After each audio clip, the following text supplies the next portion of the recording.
So first off, I just want to welcome everybody and thank you, Polly, for showing up with us here. We have a really special, I think, opportunity here to come together and take another step towards ourselves in a deep and glorious way as we tap into the energies that the sun and earth are pelting us with right now, are emanating or showering upon us. So the first thing I'd like to have us do, I'm gonna talk a little bit more, but I'd like you to put in chat what drew you to sign up today. Can you say?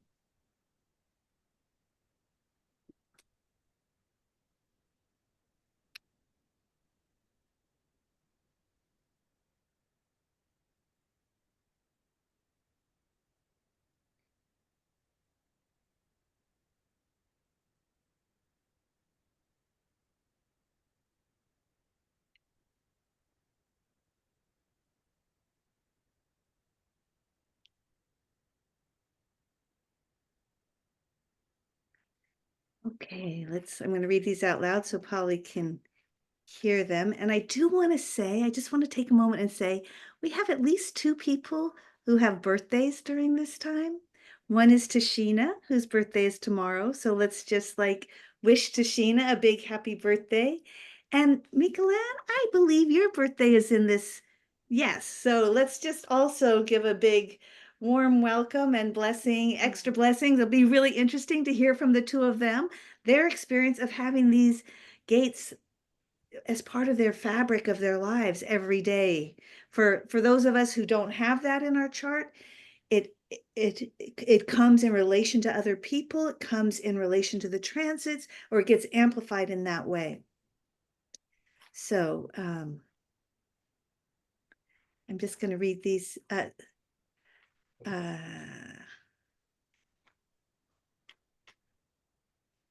So yeah, I knew it was Mikalan's. Am I saying your name right? It's Michael Ann. Michael Ann. Okay, Michael Ann. It's beautiful. Because she has a sun in 58 and the earth in 52. Anybody with the sun in 58 and the earth in 52 has their birthday in these 5 or 6 days from the 24th or 25th to the 30th, in that range. So Lindsay said presence. Roxanne, I love hanging out with Polly. Yeah, me too. Cindy, grounding in stillness. Yeah, she got on the phone. She said, you're talking really fast. I said, yeah, I'm going to show you the opposite of stillness so everybody gets really clear what stillness looks like. We'll have stillness and we'll have the opposite of stillness here. Frenetic.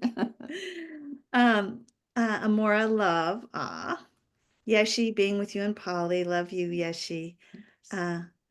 Heidi's dying to know which Susan from Woodland High School. Susan Saucerman, Heidi. Oh, yeah. Deborah, excited to start my human design journey and meet some of the community. So welcome. Jean Vivi, exploring joy.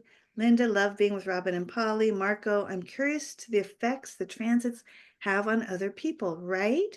That is the gift we have when we come together. We get to tap in and learn from each other. Heather, exploring Gene Key's gates have changed my life. Yeah. Marston, reconnection to self and this community and being present in the stillness. Oh, Marston, it's so nice to have you back with us. Linda, my unconscious moon is 52 and my unconscious sun is in 58. So again, I think you must have said your earth must be in 52. We'll have to look at your chart and see. But that if your unconscious sun is in 58, it's part of the incarnation cross. So that is really big energy in your chart. Tashina, attracted to you and Polly's wisdom of human design and waking up. Yeah, that's what we're doing. That's what we're coming together to do here. Susan, wanted your energy in my life. Carol, experiencing a lack of joy, right? That during this time, it can be the absolute opposite. We're going to I have chills. Thank you so much for sharing that, Carol. We are really going to talk about that today. Allie, I want to embrace more joy in my life. And what does stillness mean to me? Yeah. Well, I'm already getting teary, guys. Heidi says learning about Gate 52 was a game changer for me. Yeah, totally shifted your whole world, didn't it, Heidi? Gave you a new ground. Barry, bottle up some joy for next year. Okay. Yarrow, love and freedom. Barbara, to hear the experience of those who have this energy defined. Yeah. Katie, I can just listen right now, but wanted to celebrate these gates in my incarnation cross. Yeah. Big, big, big energy. All right. I'm going to make my screen a little bit bigger so I can see more of you. Just give me a second here. There we go. So on this call, we have a wide swath of people. We have people who are trainers in the training. We have, if you want to raise your hand, we have Kelly Ruby, we have Cindy, we have Linda, we have Barbara and Barry are on their way. Let's just say Barbara and Barry are on their way. I think I got everybody. We have people who have graduated from the foundations course and are in the advanced training. We have people who have just joined the year-long training, and we have people who are interested in joining the year-long training. So I do want to say, if anybody wants to stay on a little bit afterwards, I'll be available to answer any questions. And I would be remiss if I didn't offer some kind of special if you signed up. So I'll talk about that if you're interested. Let's see. Yeah, I just really want to, again, welcome you, Pali, and thank you for what you're bringing to this conversation about human design. You've up-leveled it for me. I think you're bringing a whole nother frequency to the conversation. And yeah. Well, what human design can hold is the highest frequencies through expression of what you chose to be your vehicle for this incarnation. It's the most exciting thing, really. And I love that, astrology goes for like 28 to 38 days with a particular influence, like Sagittarius or Libra, whatever. But human design is in these very specific 5-day cycles For the sun and the earth. for the sun and the earth. And that means that we can understand more about what's cosmically going on and how it relates to our expression through our design. So it's much more precise. Yeah. Yeah. So I just want to give you a little overview of what we're going to be doing today. And this is something we do in our part of what we do in our advanced training every week as we go through the transits. We do a meditation and connect with the gates and the transmission of the gates. Some of you may have your oils out, the 58 and the 52. We use the essential oils. You can be smelling these oils while we do the meditation if you've got them. Really, these energies are here to support us. And so we tap into them to learn more about ourselves and more about each other. Like I think Marco said, we give a chance for people to share who have these gates in certain planets and certain, how they experience those in their lives. So we'll have some time for that.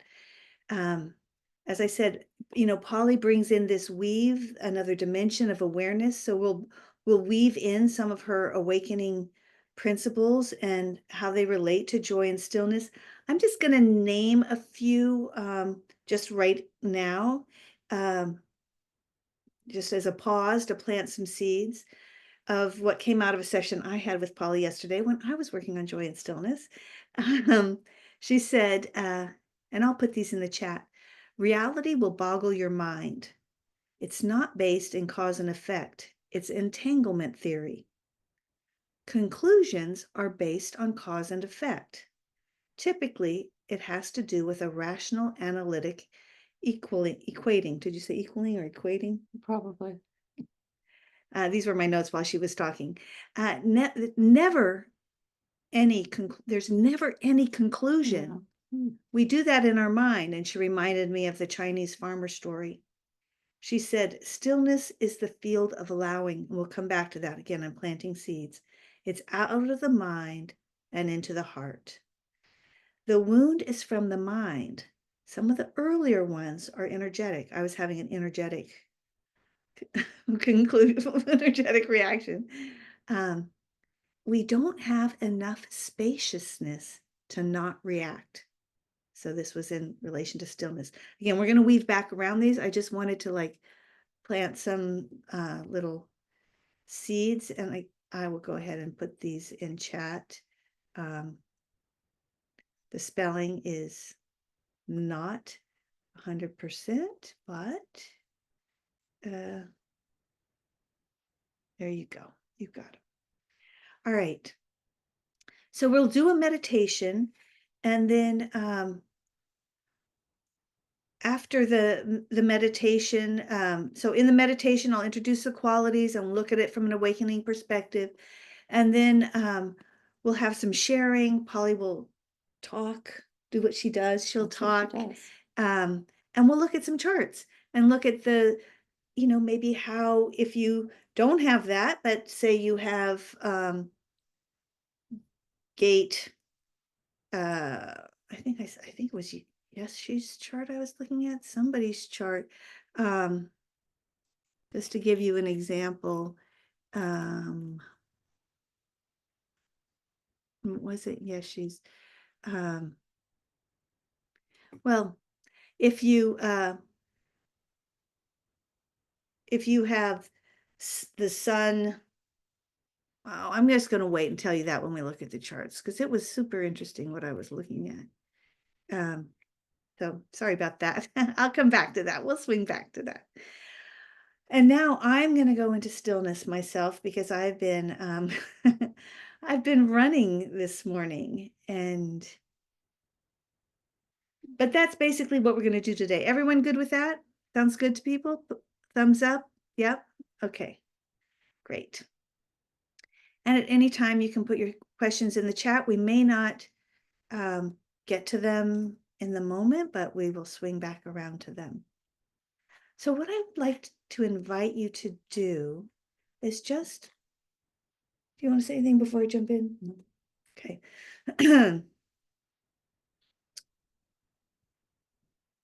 I want to just invite you just to close your eyes, feel your seat on the chair, sense your arms and legs, sense your belly center. Just in that kind of Pali way, just bring your particles back to yourself.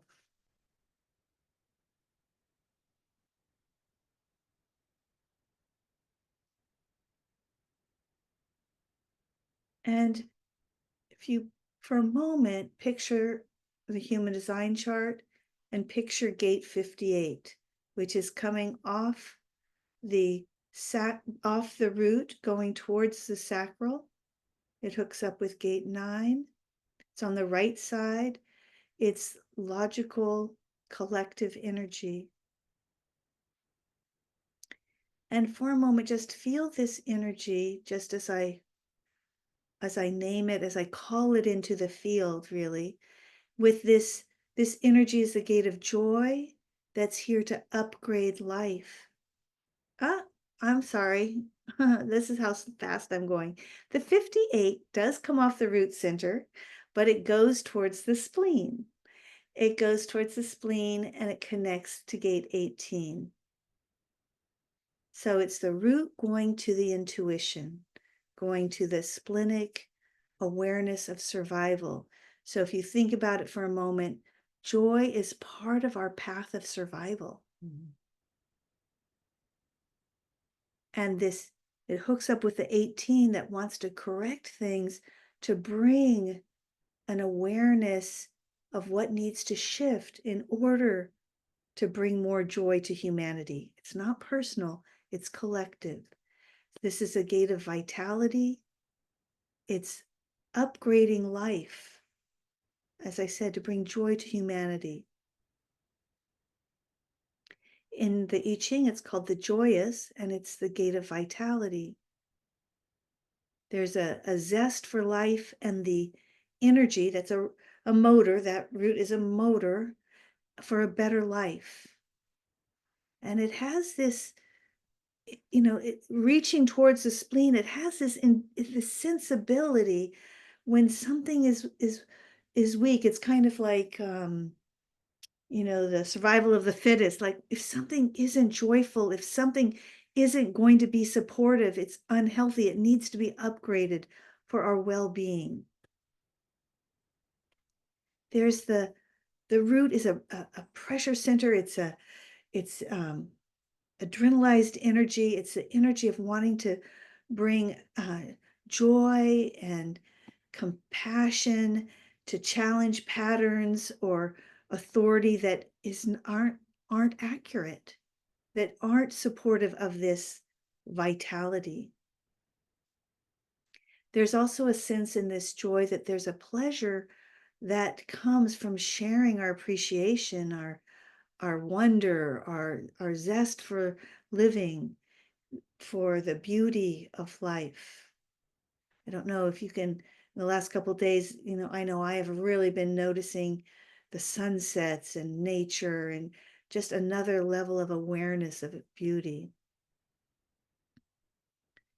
So there's a drive from that root center to contribute something of value.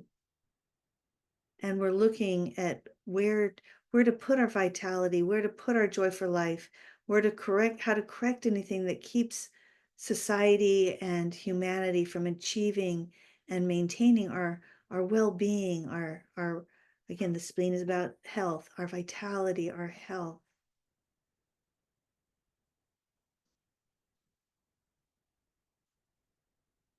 This is an energy that can support people to move from talking about something to actually doing something.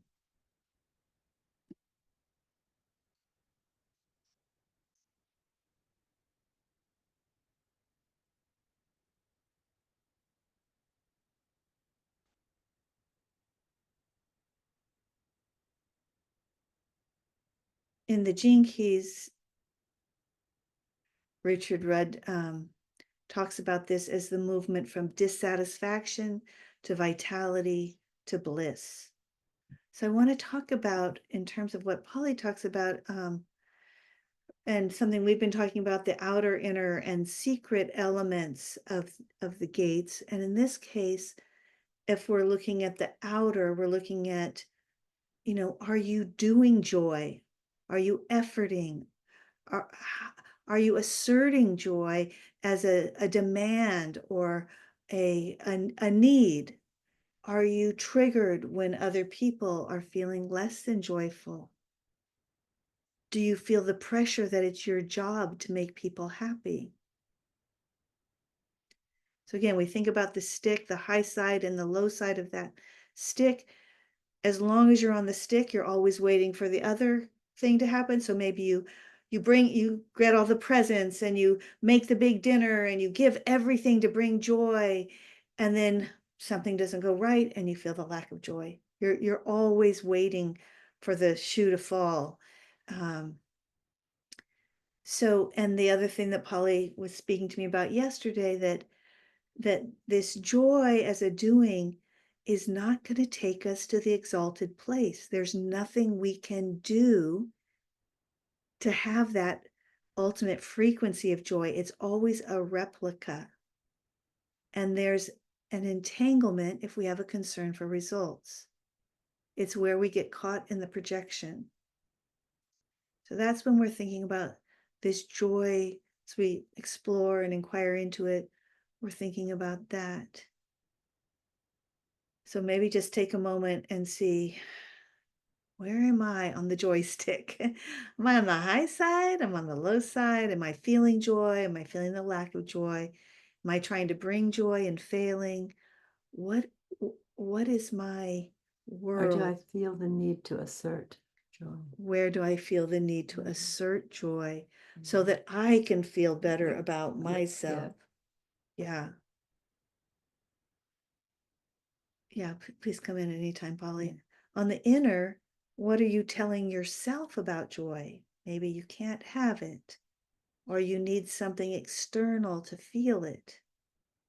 Or maybe you're telling yourself today's the best day of your life. Again, we're on the stick here as long as we're relating to joy as something external from us that we either have or don't have.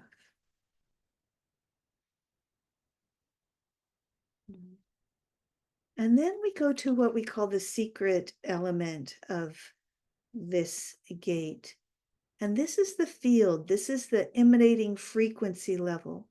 This is where we're either tapped into bliss or we feel estranged from it. This joy is the truth of who we are, whether it's defined in your chart or not. It's our natural state. When Pali talks about getting thrown out of the garden into the rational analytic mind, the garden is the garden of joy. It's joy, it's bliss, it's stable. It's not at the effect of the external. I can remember Byron Katie telling me once when Yara was moving out of the house, she said, can you love her when she's walking out the door as much as when she's walking in? Can you have joy regardless of what's happening? Can you have joy when someone else is suffering? That is a big ask. But this emanation, this field of joy is always present. It's whether we have, put a distortion field that keeps us from the experience of that joy and the expression of that joy. So just as we take a pause with this gate 58, just check and see, do you have this gate or not? Do you have the gate 18? Do you have the whole channel?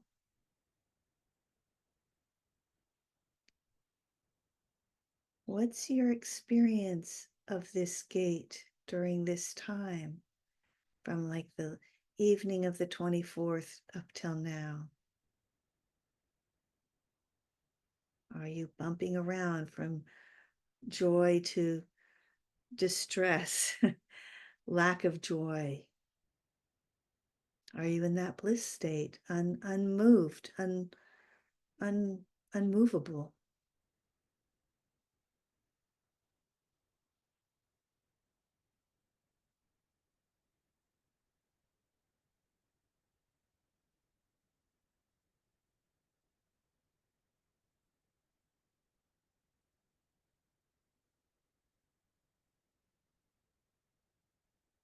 For a moment, can you allow yourself to feel that the field of joy as a bliss state?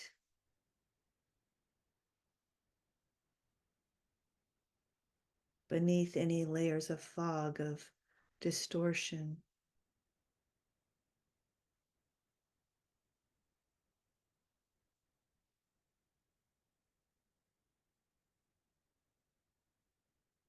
I think it's interesting that this gate is a part of, it's off the earth center, right? Root center, yeah. It's the sun. It's what? It's in the sun. The 58 is in the sun right now. Right. But that 58 as joy is a part of the root. It's a part of the fundamental foundation of our true nature. And so it's always available. Having the gate may make you experience differently, and we'll look at that. But to see this as off the root center, foundational to our very nature, is really important. So just taking a breath and inviting that awareness of this sun in gate 58, knowing that it's shining on all of humanity right now. The sun in the 58, bringing, amplifying joy, amplifying awareness of it. We have the Christmas carols, joy to the world, just this on on the stick, there's the demand for joy, right? Mhm. And in the frequency level, there's the reaching for what we know is here. We know is our birthright. We know is available to us.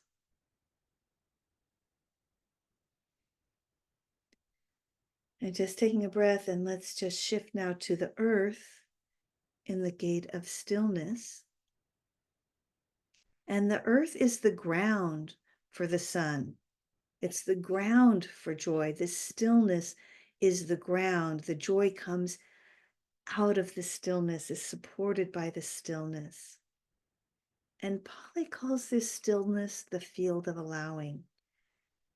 In human design, we think of it as the mountain. If you think of the mountain pose, it's dynamic, it's alive, it's in pause, it's in the assessment mode, it's it's keeping still, it's temporary and self-imposed inaction for the benefit of assessment. Mm.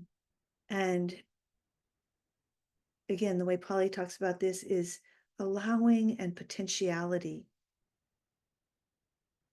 So I was sitting at the beach yesterday, and there were big waves, and some of the people were being caught in the waves and torn up by them. And some people are just staying in the stillness, diving right underneath them, the waves untouched by the waves. So that is one of the potentials here, is to see what's coming and take an alternate route.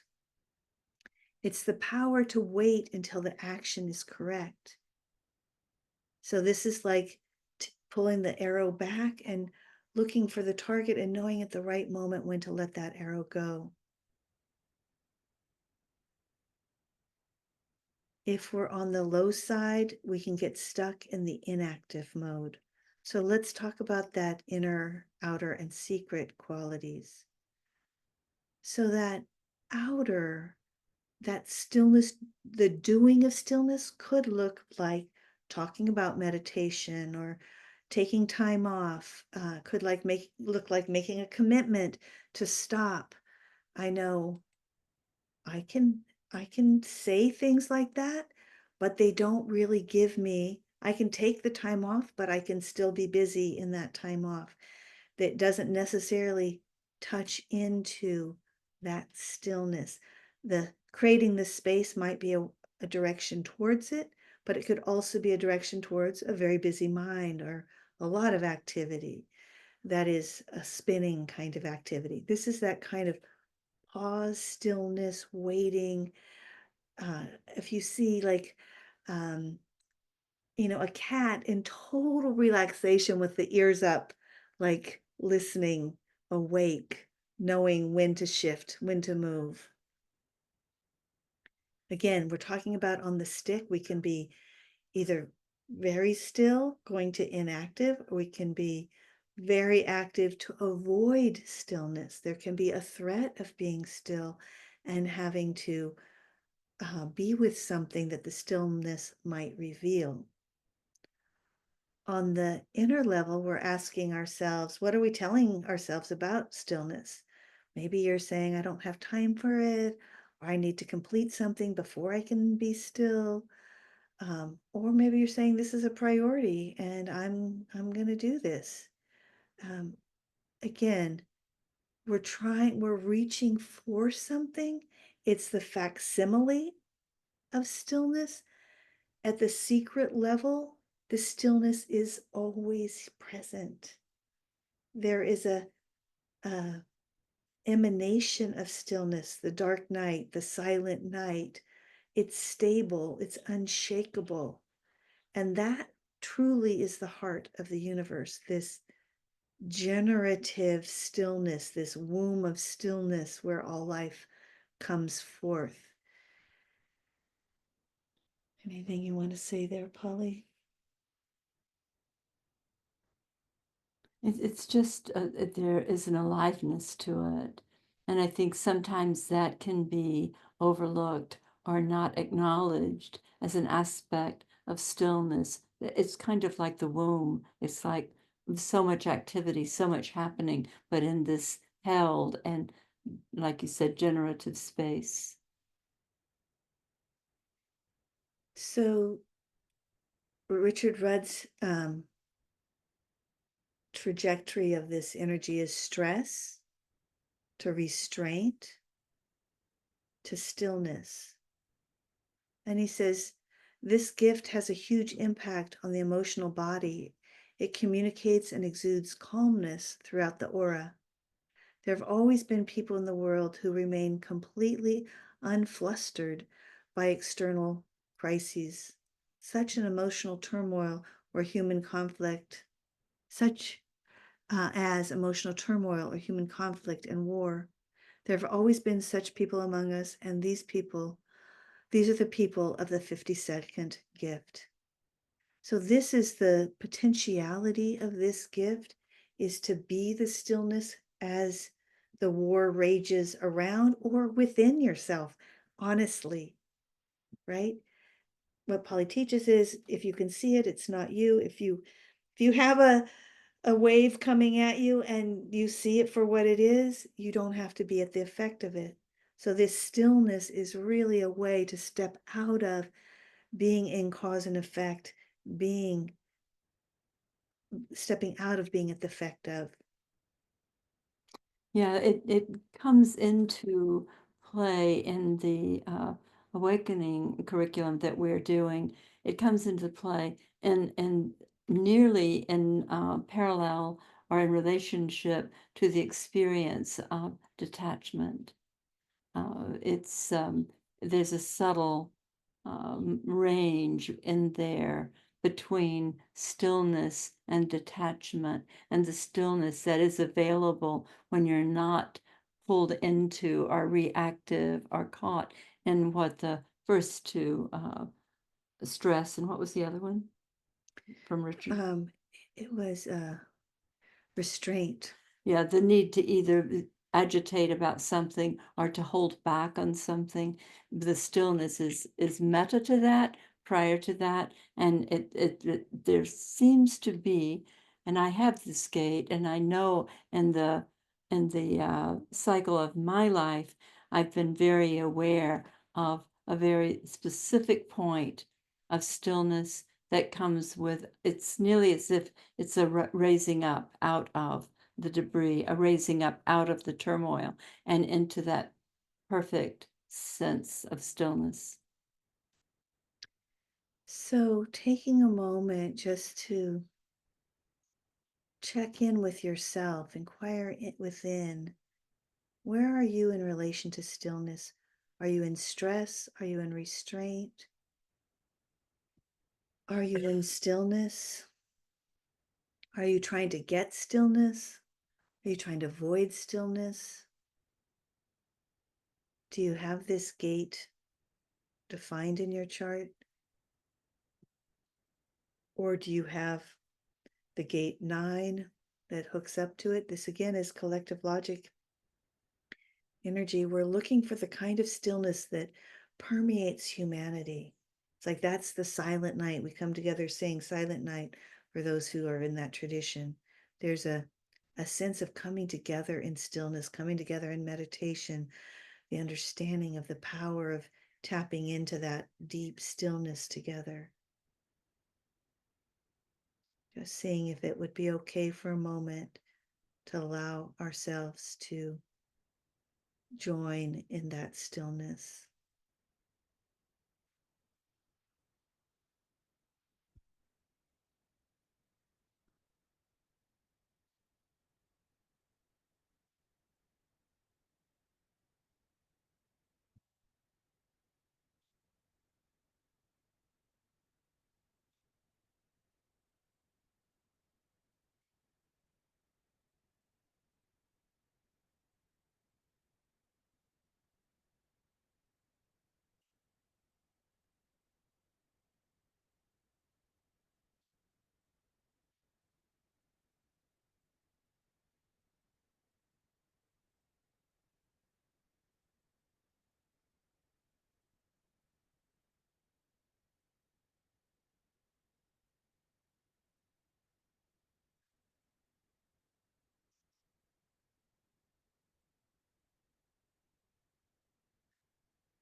Maybe notice if that stillness starts to permeate or reveal itself in your body and your muscles. Do you feel some kind of resting in the stillness that allows you to let go of some of the tensions that your ego stressor self has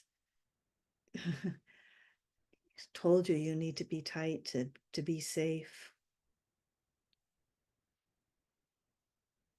What if it's okay just to rest in the stillness that you are, the essential stillness?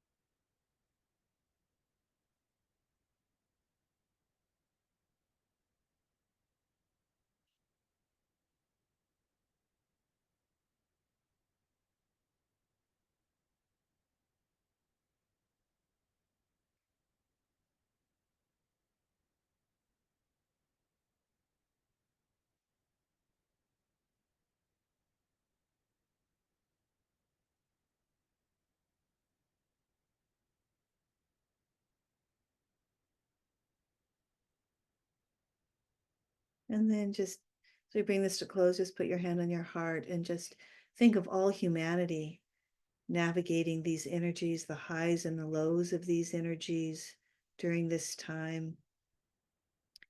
And just the the prayer or the opening to this energy, the stabilization of stillness and joy, the coming home to that awareness within ourselves and bringing that to humanity.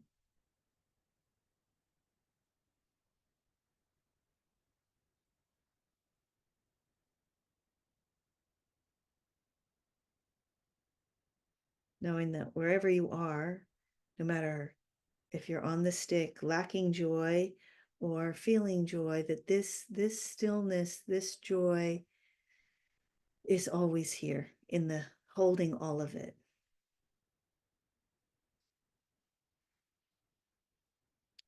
And when you're ready, just gently letting your hand go and opening your eyes and coming back.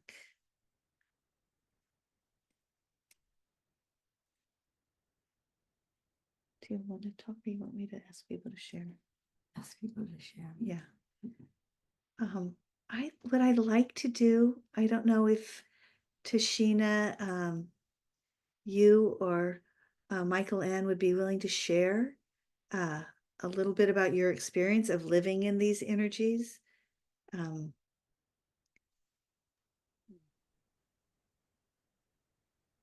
Okay. okay, I'm going to spotlight Yeah. you, Tashina. Happy birthday tomorrow. Thank you. Well, it's interesting. This was such a great pointing, this meditation, and I would say I generally vibrate, feel, experience a lot of joy, and it's very euphoric and amazing. And somehow during this time, I get on the other end of the stick somehow. It's funny. I don't know what it is, but during this little section here, I want to retreat in. People want to celebrate my birthday. I'm like, um, I want quiet. People want to come and go. Today, a lot of friends wanted to go hiking. I said, how about just one friend? So there's a place that I'm searching, wanting to go deeper to get that stillness during this time when it's very active with Christmas, New Year's, and it kind of starts with Thanksgiving actually. So for me, I love remembering and knowing that the stillness is always here, regardless of whether it's even in my that gate. But that the truth is for all of us that it's just a constant here all the time, and I don't have to try to avoid or get it. And that was very right on for me, and very alive for me. and I did get to drop in and remember and feel it. And I do have a tendency to get pretty busy at this time, and even just generally speaking. So I guess I think that's, I said enough really, that I too, even being in the state, that generally I would say most of the time I am in that field, and somehow during these little cycles right around now, I tend to notice this pattern showing up regularly every year or close to it. So now maybe I have a more understanding of it, that I can know that maybe I was at one end of the stick. Thank you, Tashina. That's a really good Yeah. teaching for all of us, that if you have those gates, and we'll look at some charts and see, like if you have those, and maybe it's the 58 in your earth, maybe it's, that when the sun actually transits those, it might have the opposite effect. So we never know, right? We say if you don't have that defined in your chart, you're taking that energy in and amplifying it. So we're always curious to see how it impacts people who have it defined in their chart. Michael Ann, would you like to share? I do. I will. First of all, thank you, Robin and Polly, for offering this gift of the 58 and the 52 discussion. I'm fairly new to human design and the gene keys. And personally, I can go so far with my own studies, but I completely respect and enjoy other knowing people's study. So it was very interesting for your meditation. I related to everything that you said. On Christmas Day, the volume of joy on the stick for me was like through the roof. It was like finally the culmination of all of the work, all of the grace that it takes to get to that point. Grace meaning, it's another word I use for energy, because I really think that is a better description of what we possess and what we give to others. That it was like a flood. It was just the joyous flood of being with, we had 2 houses to go to, so it was all of these people. And just, I mean, the smiles never left your face, the children's joy, at opening their gifts and just playing. And I mean, it was just wonderful. And then the 26 happened, and it was just like sliding down the stick, as you call it. I mean, it was like, okay, time to be still, time to be quiet. Because my personality son is 58, I think of that, I'm a 2-4, so I think of that as my 4, as being community, as being the social and being out there. I have a number of groups I belong to. And my 2, the hermit, is my 52. So I was like, okay, up to that point, then I wanted to go back into the cave to be my hermit and just be still and, take in completely all of that grace that I had put out, but that I got back. I mean, just in multitude. Thank you, Michael Ann. Thank you. Beautiful. Any thoughts you have here, Polly, so far? No, the meta to the stick, which we tend to, the stick tends to be activated because we're caught in our mind regarding gates or transits or whatever. But there is that to be alert to and aware that there is a point. And when I think of it as the polarity is the stick, the base of a triangle. The apex is what I call meta to that. And that's the light that shines upon that quality, upon that gate, and that gives you the meta perspective, the meta experience, the fulfillment of the truth of it without the polarity. And so that's always available, maybe momentarily, but being aware that that's available can help us drop the stick, can help us not be caught in a polarity, because the mind, the fall had to do with being caught in the polarity of good and evil, right and wrong. So we are I don't want to say addicted, but we're addicted to the stick, and the one end of the stick or the other, when what's available to us, especially as we do this work, is the apex, the meta, and the brilliance, because that apex shines into the larger reality. It's not held at the level of needing to get something or avoid something. It's not held at that polarity level. And so that's the awakened place. And that would be what Richard Rudd refers to as the city, the highest expression of that particular gate. So this information is so full of every facet of the issue that it addresses, which is brilliant. Any questions here so far, or anybody who has the 52 or 58 that would like to share your experience of having this gate in your chart?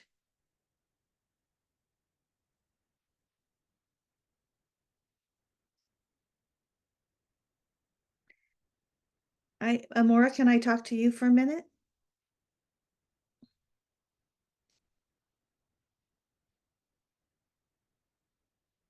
Do you have it? Aloha. Hey, so Amora has an interesting situation because she has the moon in 52. So those of you who are familiar with human design know that the moon is what drives us. So we have this very strong drive for stillness. Now, Amora is a manifester. Powerful manifester. She just shoot, I should have had the magazine here. She just put a magazine out that has Pali on the front cover, Pali and her soul sangha on the front cover, Including you and Yarrow. including me and Yarrow. That's right. Maybe Yarrow will go get the. Oh, here she comes. Hello. So here's the Wailea and McKenna magazine, and some of the people from our sangha are on there. Amora's the editor? Amora is the what are you? Editor. Editor, Is yeah. the editor. And then we've got another picture of Polly here. I don't care for her hair there, but I'm not saying that out loud. I'm not triggered. I can't be triggered because I can't see it. You look beautiful, Pali. But anyway, yeah. Can you tell us a little bit about your experience of this stillness or this lack of stillness, how it is in your life? What would you say? That was a yes, no question. What would you say about stillness for you? Because it's a powerful force in your life. It is. It's all I really want right now. I've Mhm. been so active most of my life and loving it that way. And now at my age, I'm 78 now. I just want to be still all the time. You know, and I love our groups, our sanghas, and sometimes I just need to stay home and drop in. I know Yarrow can relate. And with Max gone now, I have a chance to be still. Mm. And you said something, Robin, earlier about trying to get to stillness. That's how I want to move out of, that's my stick. I'm trying to get there. You know, if I Right. can get there and stay there, then everything will be okay. And then I get pulled back out again into the world. But, you know, it's a great world. Pali and I are having lunch today, so it's a great world. But I just crave it more and more and more. And that my body has not been feeling well lately, so I want to, then, you know, it's even more important to be still. So I think the universe is conspiring on my behalf just to stay put. Right. Well, the external is like that so that it can match, but fundamentally the stillness is an inside job, right?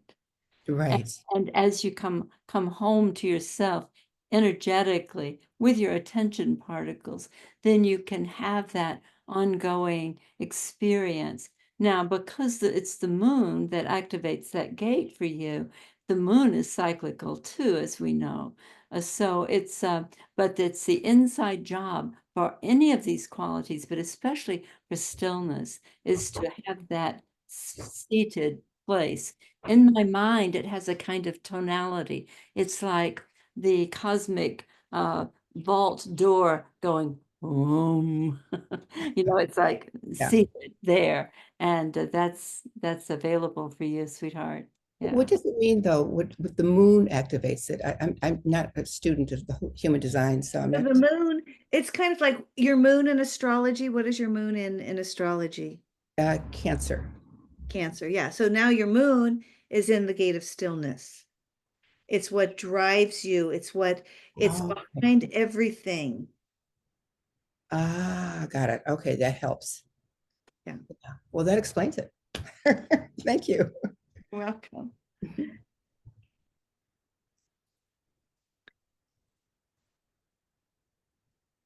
Anybody have the gate 52, 58 would like to share your, is that Barry? Was that a hand? No. Deborah. Okay, great. Deborah. Well, I am so new to all of this that there's so, and I'd love to hear what you have to say, Robin, about what you know from the chart that I barely know. But I can just say, responding to what you said, that joy and that stillness have been very much part of my life always. I have both 58 and 52. They're not complete, but I have both. And I don't know. This particular season has been definitely swinging back and forth for sure. I feel like I'm coming out more on the joy stillness side at this stage of this process, very much. But it has been back and forth. Yeah. So I think Roxanne, you might have something similar in your chart. So your south node is in gate 52, the stillness. So the first 40 some odd years of your life, that would have been a more prominent Issue. theme. Uh-huh. And then after that, kind of what you're pointing to, your north node is the joy. It's like you're in the phase of joy or lack of joy, right? Or connecting to that stable joy, regardless of whatever circumstances have come to you. I know there's been circumstances, but to find the true joy that you are. Mhm. What is her profile? She's a 1-3. Does anyone have any questions for Deborah?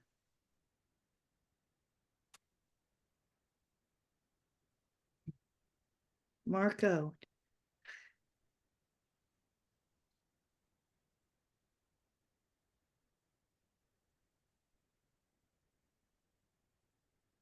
Deborah, how does this fit with you? How does this resonate? I didn't hear him.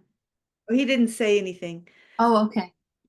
He's in the Northern Lights over there. I see.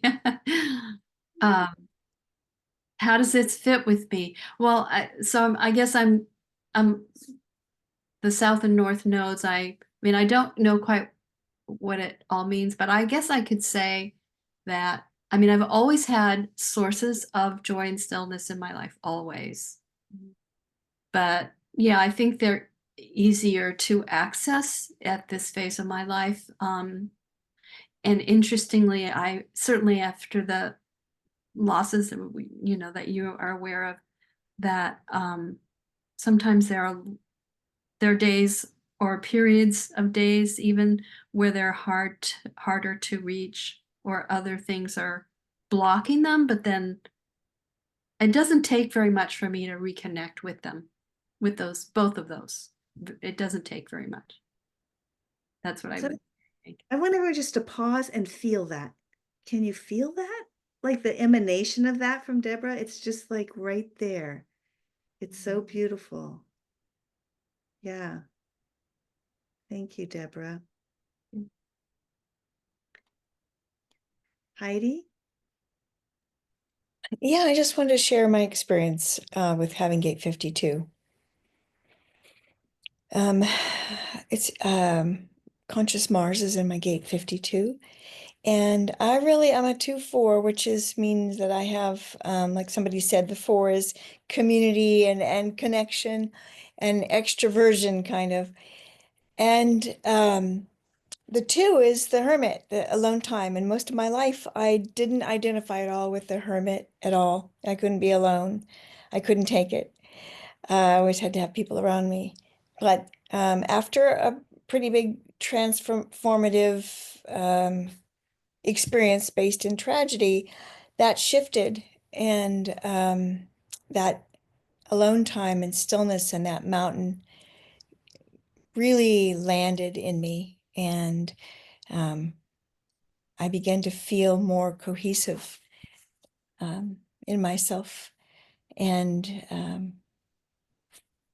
it, even like when I play pickleball, I always, after every point, I just come back to my mountain. I don't care if I win or lose the game or whatever. I just come back to that mountain. I'm in this sea of egos trying to, 60, 70-year-old egos trying to play really well and be so hot.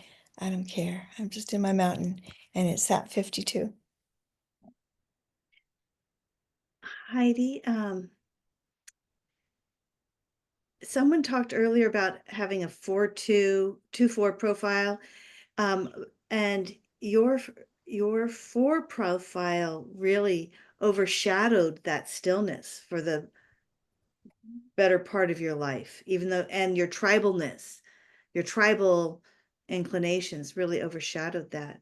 So it really took something to come back to that stillness. Yeah, it took the loss of my child. Yeah. And that for you, that stillness really was bringing your attention particles back, which is in both cases, really, it's bringing your attention particles back. It's interesting that it's her Mars. And that the incident that did bring her back was very Martian in nature. Yeah, it's true. Yeah. Right. That Mars needs time to mature, and it's, yes, very, very took a while. Thank you, Heidi. Linda, you wanted to share. Let me pull up your chart here. And Landon, Linda. who's Hi, Polly. Hi, sweetheart. unconscious sun is in 58, unconscious earth is in 52. So what's it like having it unconscious? Well, so I have it, so it's transiting conscious and I already have it unconscious. So I'm kind of getting a double whammy this week. And what I know is that when I allow myself, notice the word allow, to drop into stillness, which is sort of like Heidi was saying, it's like this bliss place for me. It's just home. And when I drop there, the joy is. It is. It doesn't, it's just completely internal. And it comes from dropping into stillness.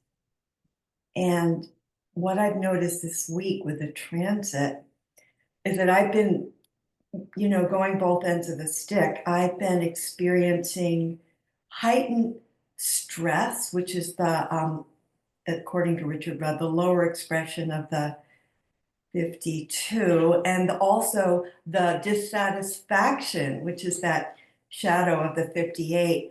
And it really rocked me. And so thanks to the 6 steps to freedom process and finally coming back to stillness, I've stabilized. But it's almost like when the transits are passing through what's already in what we call the incarnation cross, sometimes everything gets super amplified. So it's been very interesting. Thank you, Linda. Any questions for Linda about her experience of the 58 and 52? Yeah, Roxanne. Oh, no. All right. Did you want to talk about something? Yeah. Okay. Let me take Linda off the spotlight. Thank you, Linda. All right, Roxanne.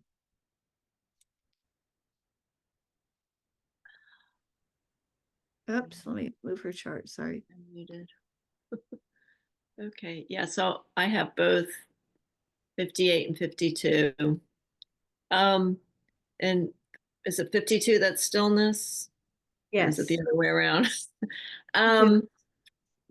Yeah, so I just have I have a question. So, because I had this experience and, I could like take, they think that I'm the only one who was experiencing this. I find, I guess, and maybe perhaps, I mean, because I'm new to human design, because I have that gate defined, if my life gets too busy or chaotic, I crave the stillness, and I'm,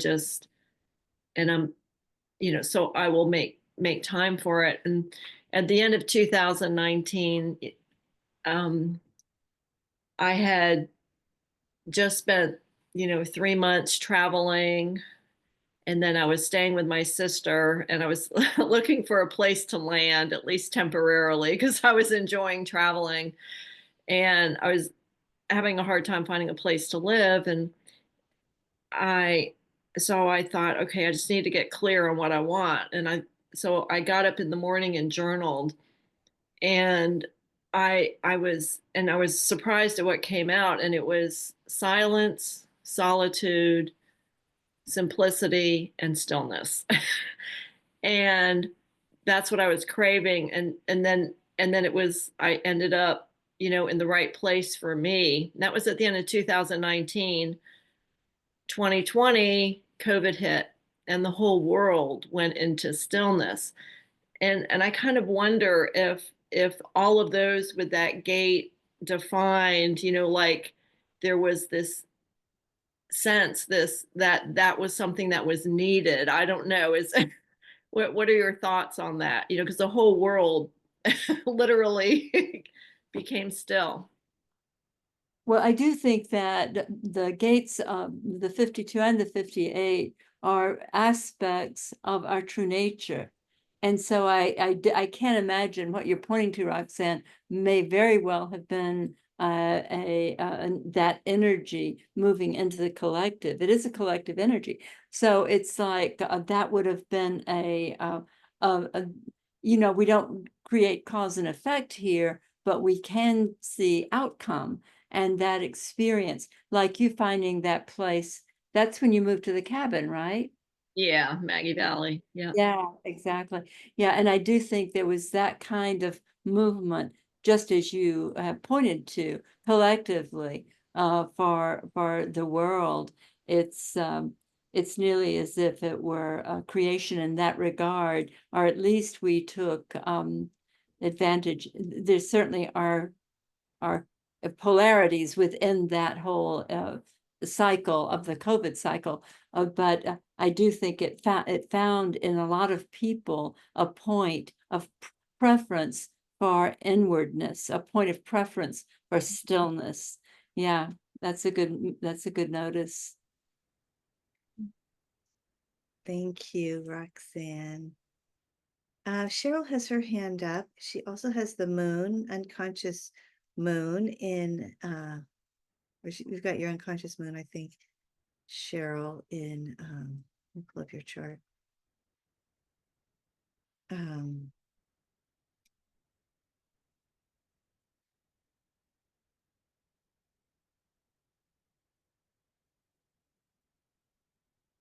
oh, sorry, conscious moon in 52. You're muted. I clicked on that button. I guess it didn't take.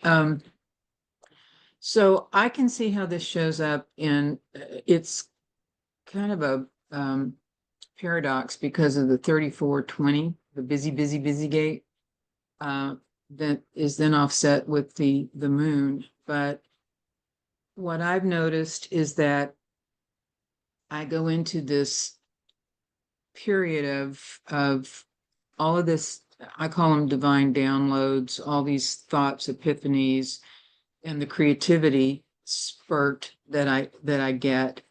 And then when I'm done with these projects, whatever it is that I'm working on, then I go into a state of stillness. And of course, I've got gate 42, which is the aloneness. But I find that when I go into this gate or into this energy of stillness, that's when I start to contemplate, think about how things have shown up, where, where the influences have been and some of my responses or reactions and stuff. And so that's when I like to go out and work in my garden or do very solo activities. I really pull away from people and from events. I can see that with the moon. What I'm not clear on is how this manifests with the Uranus influence. Where is that? She's got 52, Uranus in 52. Hmm. So yeah, so surprising and unusual. I personally knowing you, I think that you're doing your art in the midst of stillness. There's a lot of activity, Yeah, I would agree. but you're really still when you do it. There's a profound stillness. Well, that's when Yeah, go ahead. that's when the ideas and the connections and oh, I should add this, or I can go this direction, or I can make it look like this, or I mean that's kind of how my process seems to work. I just get these hits, these hits of images or thoughts or ideas that, okay, I'm going to include this, or no, that's not going to work, kind of thing. But so the Uranus is the hits. Is that what you're saying? Yeah, I would say for you, that's you go into stillness and something shows up in there for you. Unusual kinds of stillness. I think you probably, you do the scalar, you do all kinds of different ways of being still, of accessing your stillness. That Your Uranian ways of Mhm. access. Yeah. Yeah. Thank you, Cheryl. I want to go back to Carol because she had more of a 6-step process. Mhm. Carol, you good with that? Yeah, so we can look at the chart, but we also want to go to the next level with it.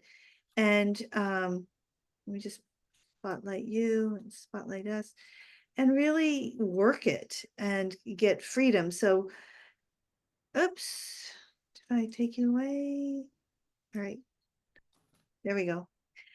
So just want to check in with you on your joy experience as we've gone through this class and what's here for you and how Polly might work with you with your 6 steps, because when we hit those places on the stick, right, those are when we're not feeling joy. That's the time, woohoo, yay, I'm not feeling joy. There's a place here to come back, to use that to access that essential joy. Yes. So can you tell us a little bit about what's going on? It just seemed like suddenly Monday, whatever, was that the 23rd? All of a sudden, I just really felt the pressure of you're supposed to have joy. Yet I wanted to go in the opposite direction. It was like, it felt fake. It felt like it was being put on me and that I couldn't do it because it wasn't real. And with that, I was craving, it's funny that this is about this, I was craving alone time, stillness, yet there's everything going on around you and I wasn't able to create a space of stillness. So, is it her name? Carol, and she Carol. doesn't have either the 52 Okay. or the 58. Okay. defined Yeah, on the chart. the experience that you pointed to of that feeling of inauthenticity or whatever it was, that feeling of like irritation or resistance to what was going on. Would you consider that a trigger so that we can? Oh, yes. Yeah. Yeah. And the second step is it's about me, right? Yes, it's about me.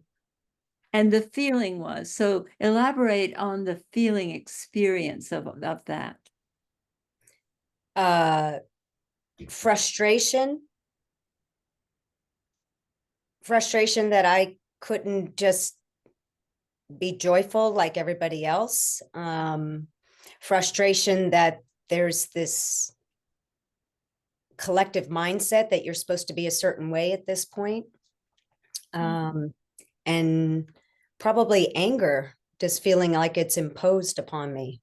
Right. So I hear some underneath along with the frustration, there's resistance, right? Oh, absolutely. Yeah, Strong there's resistance. right. And the anger is a secondary emotion. So when we're looking for just going with the resistance and the frustration, using those two experiences, what is the earliest memory you have of experiencing that?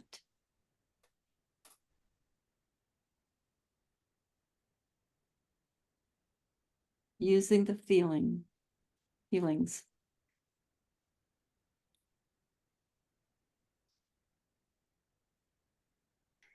I don't have a direct memory, That's but okay. just I can feel the feeling, Mhm. and it's pretty young. I'm still in a crib. Right. Yeah. But I don't have any details or any direct experience. So you were in the crib, you have that was kind of the image that occurred to you. So Yeah. what you do connect with is something that happened when you were like that, pre-verbal, and the frustration and resistance, something was happening. Oftentimes these early childhood memories are like they didn't feed me on time, or I'm standing up in the crib and nobody's coming, right? That kind of experience. When that happened to you, and just using that meme of that early crib experience, just free associate, what did you conclude it meant about you? It's an energetic, it wasn't a verbal conclusion. It wasn't expressed that way for the child, but the experience energetically was whatever this is that's happening, that's creating my experience of frustration and resistance. It's about me, right?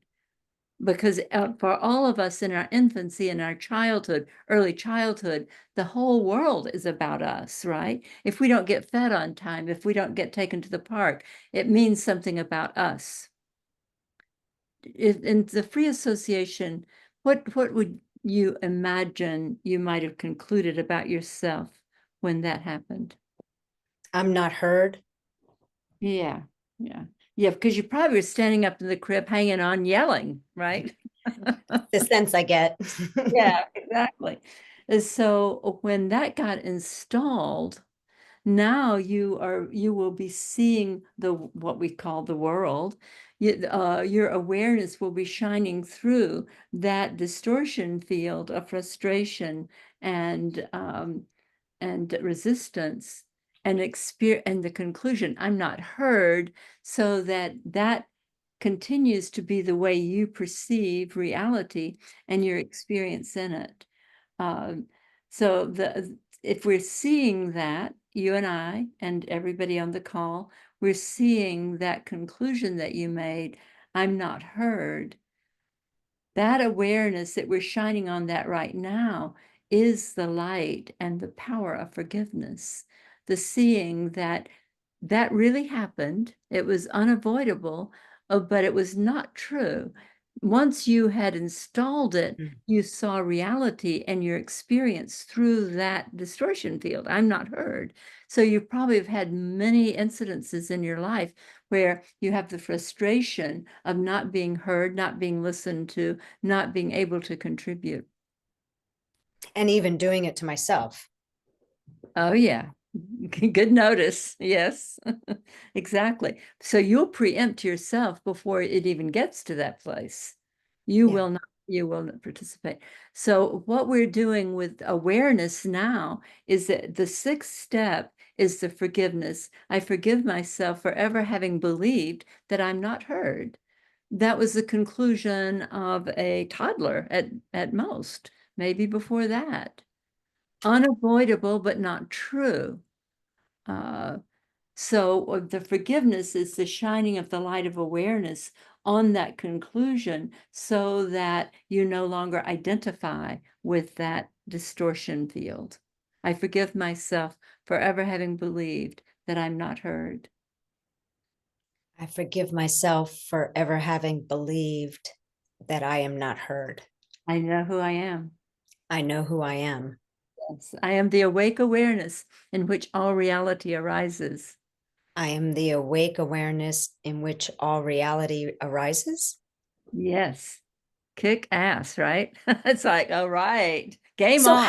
how come it's like I tried doing this with myself and I went through the steps, but there's nowhere near the clarity and level of release that I feel now. Right. Well, that's the agreement. I join with you for this because it's all of ours, actually. So it's when we are sharing this experience that the light is brighter, right? And yeah, but So that's why Robin keeps you in her pocket. yeah. As Byron Katie once told me, I'm a hard nut to crack. So That was really good work, Carol. Yeah. And that awareness now will not leave you. You may still have an experience that I'm not heard, but it will never evade you if, that you don't know where that's coming from. It'll never sneak by again, or just, you will never believe 100% again that that's just the way the world is, or that's just the way I am. That's gone. But I guess the other question for me is it didn't necessarily feel like it was coming from me. Like it felt like I was taking on something from outside. But then I made it be about me. Well, that's what we do. That's why I was pointing to the experience of the child, early childhood, is that everything's about us, right? If mommy and daddy are fighting, it's like, oh, what did I do wrong? Or what can I do to make them feel better? You know, we have this weight of the reality that we've just incarnated into as being about us. And if we just come back to human design for a second, you have those two gates open. So you're taking in, your mom or your dad's assertion of joy or their lack of feeling of joy, whatever is there, and identifying with it as yours. Mm. So you're conditioned to Well, believe. Jackie has it and Avery has the stillness. So that they each have, and they complete the channel of the 5818 together. Who is this? Her son and wife, yeah. Uh-huh. Yeah. So you're taking that in. So you're taking in and getting amplified in those areas and feeling either on the stick, you're getting conditioned to believe I should be joyful, or, it's coming in like when you described it, it's coming in towards you and then you identify with it. And resist it. And I feel resist it because they're doing the joy thing and it's like feels That's fake to right. me. That's right. That's right. It's like, you're not fooling me. I know what's happening. But it's more so at this time of the year because any other part of the year I can be there. Well, these are the activations that we're pointing to, right? Yeah. So it's like Robin says, it's amplified. Whatever aspect of it you have, it's going to be bigger. Or not having the gate, but having it in your field. Yeah. It definitely was bigger this year. Yeah, and it's in the field. Yeah. Right? With the sun shining this down, everybody is feeling this. Everybody's feeling, if you have an open root, you're feeling the pressure to have joy. If you have an open 58, you're feeling the pressure to feel joy. You're taking in everybody else's asserted identities around it and identifying with it. So we get this field like it's supposed to look a certain way. And if I'm not there with the kids laughing, then our early self-judgment comes into play. There's something wrong with me. I'm not heard. That whatever thing we had installed, usually it's the initial one that's created the distortion field through which we see the world. But that's what's going to be poking at you inwardly, poking at you. if something's wrong with me. And then then if you project it outward, you're pissed off at them, right? Yeah. Thank you for this opportunity. Oh, thank you, Carol. Thank Thank you. you so much. Thank you, Carol. And I'm just looking at the time. Oh my gosh, that went fast. We're not through. Yeah, we have 4 minutes. So let's just take a moment. If you want to stay on a little bit afterwards, if you're looking, if you want to have any questions about the training, we can do that. But for now, let's just take a moment and come back to ourselves, bring all of our attention particles back to ourselves, and just check in and see, where are you with your stillness, with your joy? And if you're on the stick, can you have compassion for yourself? Can you invite yourself to do the 6 steps with wherever you're being triggered? Can you see that what's showing up is not the end of the story? There are, as Polly said, no conclusions. Never. We draw conclusions. I don't feel joyful. I'm not in the stillness. We draw conclusions. We judge ourselves. We blame ourselves. We think we should be different. What if for a moment we know that that is just the beginning of the story? That the real never-ending story is the essence of stillness and the essence of joy that is here always.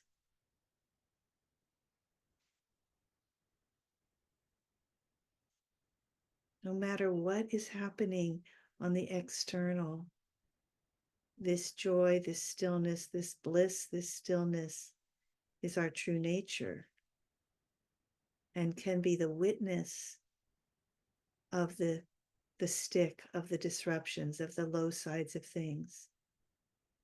Where are we putting our identity? Really, what are we identifying with? The external or the true nature? Can we let the external have its life while we take the seat of joy and stillness?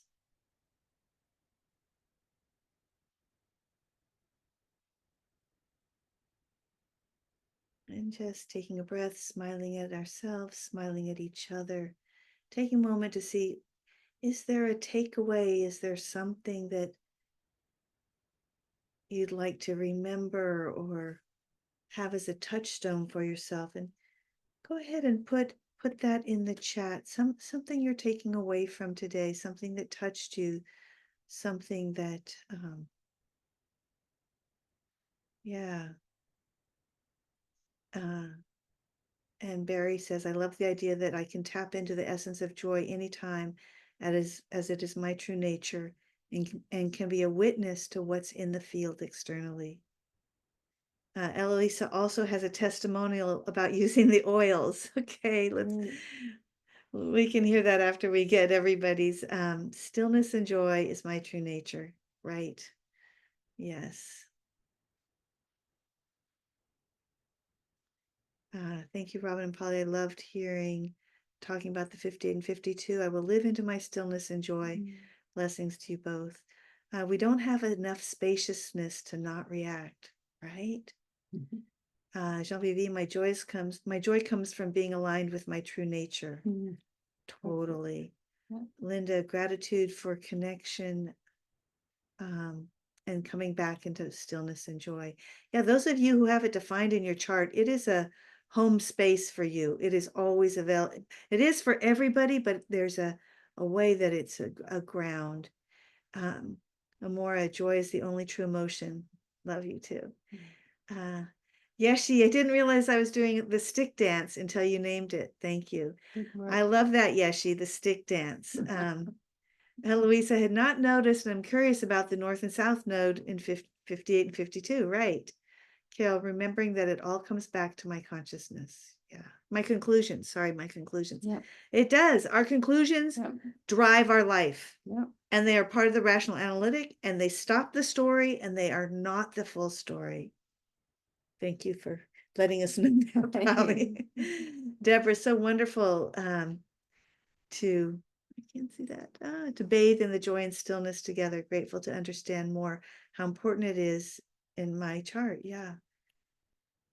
Barry appreciated witnessing the 6 steps at work and feeling so blessed. Thank you both. Loving you both. Thank you all Thank you all. so much. Eloisa, you want to say your quick, a quick oil? Oh, we can't hear you. No. Can't hear you. Okay. Another time. You're playing with 58. You're playing with the oils and it's good.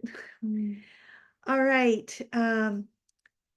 The healing vortex of compassion and presence and open curiosity created in this space is exactly what my spirit needed. So grateful. Heart so full. Thank you, Marston. Yeah. All right.